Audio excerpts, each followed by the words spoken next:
Hello everyone, welcome back to our channel Billion Education where we aim to reach and teach billion population. So guys, आपका स्वागत है हमारे channel पे। आज जो हम शुरू करने वाले हैं वो है 11th के आपका पार्ट टू किसका? सोशियोलॉजी का। तो ये अलग बुक है आपकी जो चैप्टर नंबर 5 से शुरू होती है। तो इसके पहले हमने पार्ट 1 वाला भी वीडियो अपलोड कर दिया, तो प्लीज जाके आप वो चेक कर सकते हैं। इंडियन सोशियोलॉजिस्ट, ये चैप्टर में जनरली हम लोग क्या करेंगे, देखेंगे कि आप लोग जैसे थोड़ा जानते हो, अगर नहीं भी जानते होंगे तो कि जो सोशियोलॉजी है ये सब्जेक्ट का इंपॉर्टेंस फ्रेंच रेवोल्यूशन और इंडस्ट्रियल रेवोल्यूशन के आउटकम पे से आया। वहां पे सोसाइटी के चेंजेस को जानना बहुत जरूरी था कि फ्रेंच रेवोल्यूशन हुआ क्यों, इंडस्ट्रियल रेवोल्यूशन हुआ क्यों। तो हमने देखा पूरे वर्ल्ड पे डोमिनेंस चल रहा था ये फॉरेन थिंकर्स का, उसी वजह से। लेकिन हम देखेंगे हमारे इंडियन सिनारियो में, इंडियन कंडीशन में कौन से सोशियोलॉजिस्ट थे जो इम्पैक्ट डाल रहे थे हमारी सोशियोलॉजिकल स्टडी पे। यही हमको करना है। तो 4 है ऐसे, और चारों के बारे में हम जानेंगे, या 5 हो सकते हैं, सॉरी मुझे पता नहीं, लेकिन 4 मुझे लग रहा है कि 4 हैं। ठीक है, स्टार्ट करते हैं वीडियो को। गाइस जो पहली बार आ रहे हैं चैनल पे प्लीज सब्सक्राइब करना ताकि हमें मोटिवेशन फील हो पाए। As you saw in the opening chapter of your first book, Introducing Sociology, part 1 है आपका, ये फर्स्ट चैप्टर उसका। The discipline is relatively young. देखिए ये यंग है, सबको लगता है कि बहुत पुरानी है। Philosophy is mother of all the subjects. Sociology नई है। अब ऐसा नहीं है कि सोसाइटी के बारे में लिखते नहीं थे, पढ़ते नहीं थे। अब फिर से हमेशा डिबेट ऑन रहता है कि हर चीज को यूरोपियन मुद्दों से यंग बोला जाता है। अदरवाइज सोसाइटी के बारे में सेटअप और डिटेल में पढ़ाई सभी कर रहे थे। हम सिर्फ जानते हैं या पढ़ते हैं जब हमको कॉन्टेक्स्ट लेना होता है यूरोपियन लोग से, तो उसके हिसाब से ये यंग है। जब डेडिकेटेड यहाँ पे यूनिवर्सिटी स्टैब्लिश होने लगी, टीचर्स आने लगे, लोग ऐसे सब्जेक्ट पढ़ने लगे, ये सब होने। अदरवाइज ये सब होता था सिर्फ और सिर्फ किंग लेवल पे। ठीक है, one even in the European context. ठीक है, having been established only about a century ago. तो जैसे कि आप लोग 100-150 साल पुराना है। In India interest in sociological ways of thinking is a little more than a century old. हमारा तो उससे भी पुराना, देखिए। But the formal university teaching of sociology only began in 1919, World War I के बाद, at the University of Bombay, not the University of Calcutta।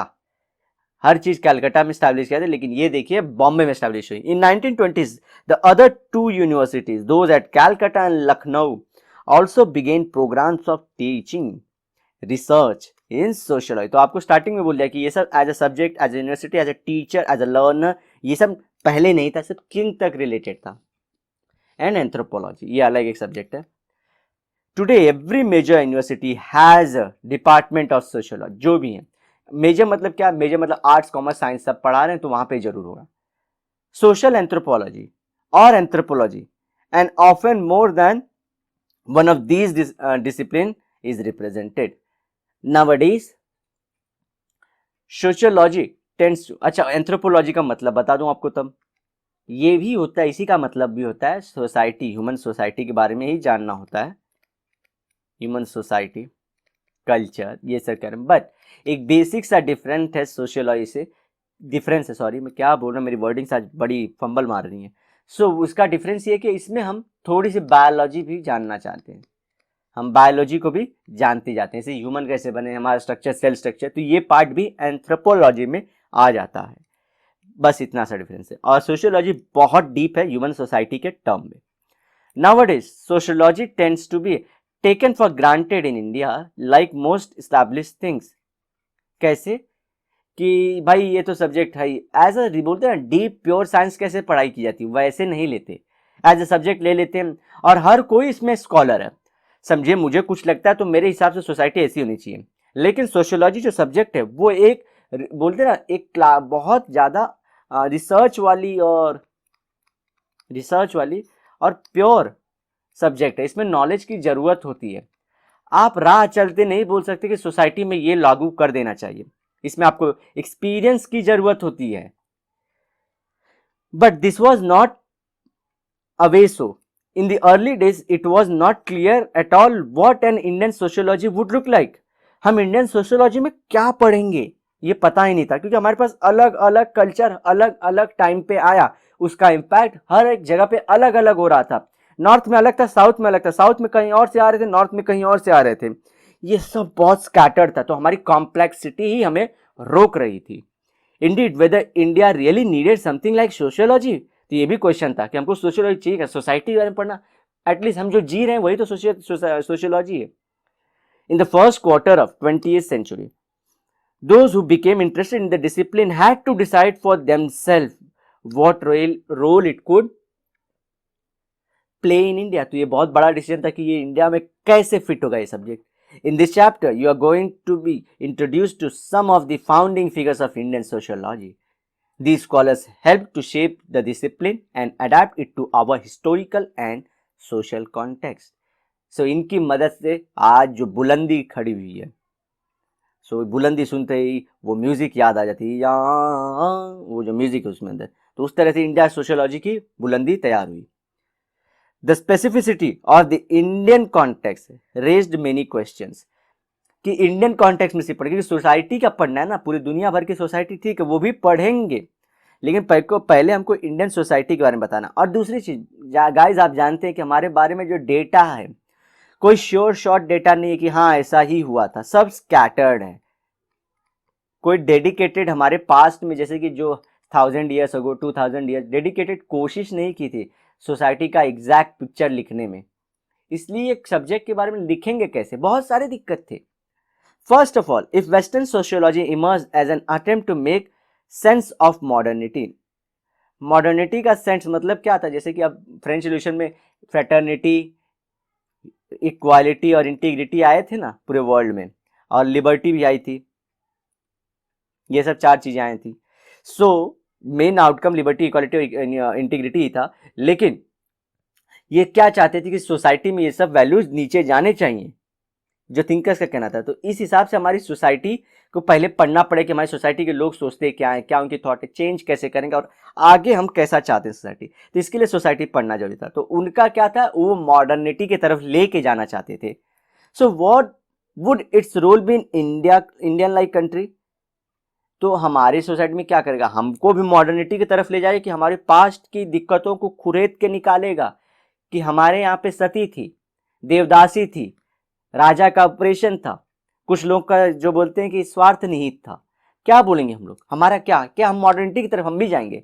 India too was of course experiencing the changes brought about by the modernity, but with an important difference, it was a colony. तो हमारे यहाँ पे भी आ रहा था modern, लेकिन हमारा जैसे कि हमारा प्ले पटिशन बार्गेन कर रहे थे इक्वालिटी लिबर्टी के लिए, सब लोग बोलते थे, लेकिन भैया हमारी खुद की भी दिक्कतें थी, जैसे कि हमारा कास्ट सिस्टम था जिसके लिए बाबा साहब आम्बेडकर लड़ रहे थे, हमारी यहाँ जमींदारी थी जिसके लिए भगत सिंह लड़ रहे थे, ऐसे हमारे यहाँ पे अनटचेबिलिटी थी तो गांधी जी उसके लिए लड़ रहे थे। तो बहुत सारी चीज, हिंदुइज्म और इस्लाम का लेना देना था, तो बहुत सारी चीज़ों पर लड़ाई थी, हम क्या जताएंगे। और गाइज बिलीव मी, आज हम बोल पा रहे हैं थोड़ा, अच्छा ठीक है, कुछ लोगों को लगा कि अब हम ऑपरेसिव, लेकिन उस जमाने में रिलीजन के ऊपर बोलना मतलब एक बहुत बड़ा पाप था। अब नहीं होता ऐसा, आप एटलीस्ट आप लोग जोक करते हो, वो अलग बात है, कुछ लोग इसको सेंसिटिव लेके कुछ लोग पे अटैक भी करते हैं, लेकिन पहले ऐसे इससे भी खराब सिचुएशन, तो इस पर बुक लिखना और पढ़ना और रियलिटी को ला के लोगों के सामने रखना बहुत टफ चीज थी। The first experience of modernity in India was closely intervened with the experience of colonial subjugation। तो हमारे यहाँ पे जब सब्जुगेट थे तभी हमको फर्स्ट एक्सपीरियंस मॉडर्निटी की आ गई थी।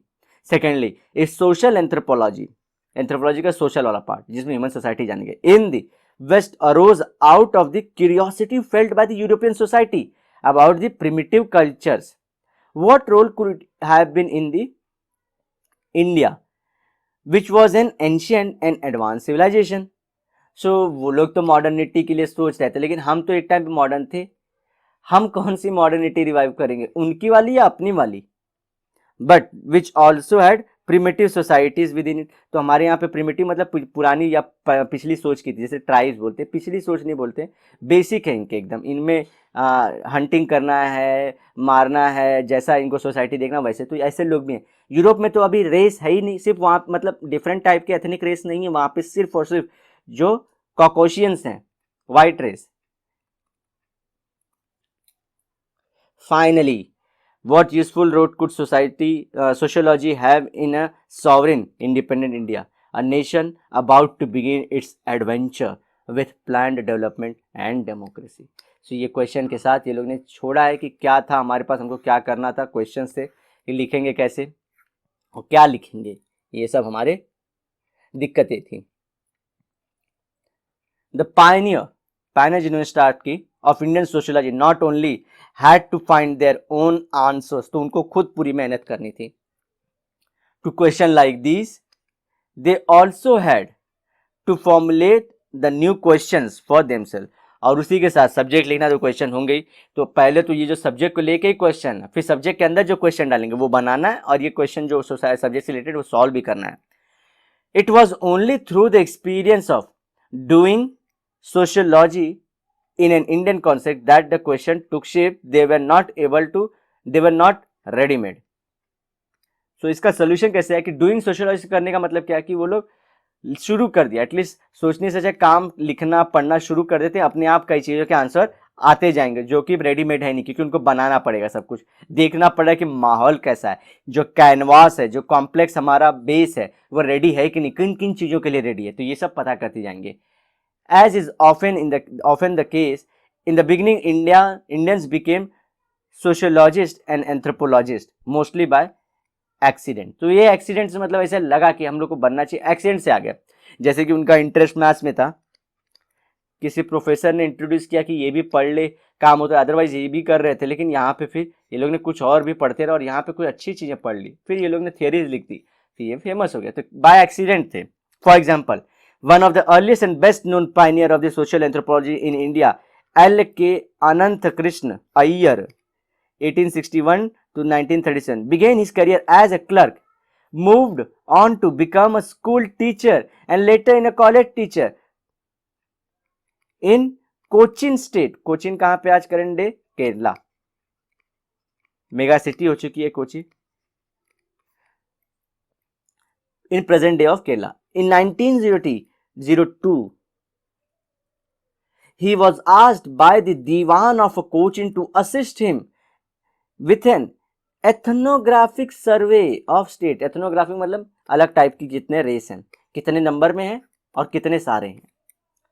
The British government wanted similar surveys done in all the princely state as well as the presidency's area directly under its control. तो जो भी प्रिंसली स्टेट मतलब जहाँ पे प्रिंस रूल करते थे और प्रेसिडेंसी वहाँ पे जहाँ पे ब्रिटिश रूल करते थे, दोनों जगह का सर्वे वो ऑल ओवर इंडिया कराना चाहते थे. Anant Krishna Iyer did this work on purely voluntary basis, मतलब सामने से आगे खुद किए. Working as a college teacher in the Maharajas college at Ernakulam during the week end functioning as the unpaid superintendent of ethnography in the weekends. So सोचिए, इसको बोलते हैं लव फॉर अ सब्जेक्ट, जानना, और इसको बोलते हैं ये प्यार है सब्जेक्ट से, जिन्होंने फ्री में किया है उस जमाने में. His work was much appreciated by British anthropologists and administrators of the time. The later he was also invited to help with a similar ethnographic survey in Mysore state. मुझे Mysore state के किसी भी एक किंग का नाम आप लोग comment section में बता देना, ठीक है guys. So Anant Krishna's Iyer was a probably first self-taught anthropologist. Self-taught मतलब खुद से ही सीखे थे वो. जैसे आज YouTube का दौर है सेल्फ लर्निंग का, आप बहुत सारी चीजें खुद से सीख जाते हो YouTube से. So that's the best platform, ठीक है. ऐसे ये खुद से सीखे थे by trial and error to receive national and international recognition as a scholar. तो एक क्लर्क कहाँ से कहाँ जा सकता है, ये इसकी थी. And as a academician he was invited to lecture at University of Madras and was appointed as a reader at University of Calcutta where he held. reader मतलब जब चाहे वो कोई बुक पढ़ सकते थे और उन्हें एक स्पेशल स्टेटस था कि ये विजिट करेंगे तो इनके लिए रहने खाने पीने की व्यवस्था की जाएगी. where he helped set of first post graduate anthropology department in India. तो भाई कहाँ का इंसान कहाँ गया, कोस्ट पे रहने वाला इंसान वापस कोस्ट पे ही गए कलकत्ता, लेकिन एक part of south of India से नॉर्थ और या ईस्टर्न पार्ट ऑफ इंडिया में गए हेल्प करने के लिए. जो लोग बोलते हैं India was not a country, देखिए कंट्री होने का ही दिख रहा है कि नहीं, यहाँ से लोग जा रहे हैं अभी भी। He remained at the university of Calcutta from 1917 to 1932, 15 साल अपनी जिंदगी की दे दी इंसान ने। Though he had no formal qualification in anthropology, he was elected president of ethnology section of Indian Science Congress. He was awarded an honorary doctorate by a German university during his lecture tour of European universities. He was also conferred the title of Rao Bahadur and Diwan Bahadur by Cochin State. ठीक है, तो इस तरह से हमने अनंत कृष्ण अय्यर की story जानी। ऐसे और भी हैं, तो बाय एक्सीडेंट देखिए कैसे कैसे कहाँ पहुंच गए। तो कई बार लाइफ आपको चुनती है, लेकिन हार्ड वर्क हमेशा रहना चाहिए। सो ही हैड अ क्वेस्ट, वो क्वेस्ट के चलते वो फ्री में भी काम करते थे, तो कहीं पे फ्री में था तो कहीं रिकॉग्निशन मिल गया था उनको। ठीक है गाइस, तो लाइफ इसी तरह से। सो अगर आपको हमारी ये कोशिश अच्छी लग रही हो गाइस, तो हम लोग जरूर आपको इसी तरह से वीडियो से इंट्रोड्यूस कराते रहेंगे, नई नई सीरीज लाते रहेंगे, एडवांस सीरीज भी लाएंगे। लेकिन प्लीज आप पहले हमारी initial preliminary kind of courses को जरूर सपोर्ट करिए। सो गाइस, मिलते हैं नेक्स्ट लेक्चर में। Till then, bye bye and have a great and nice day ahead.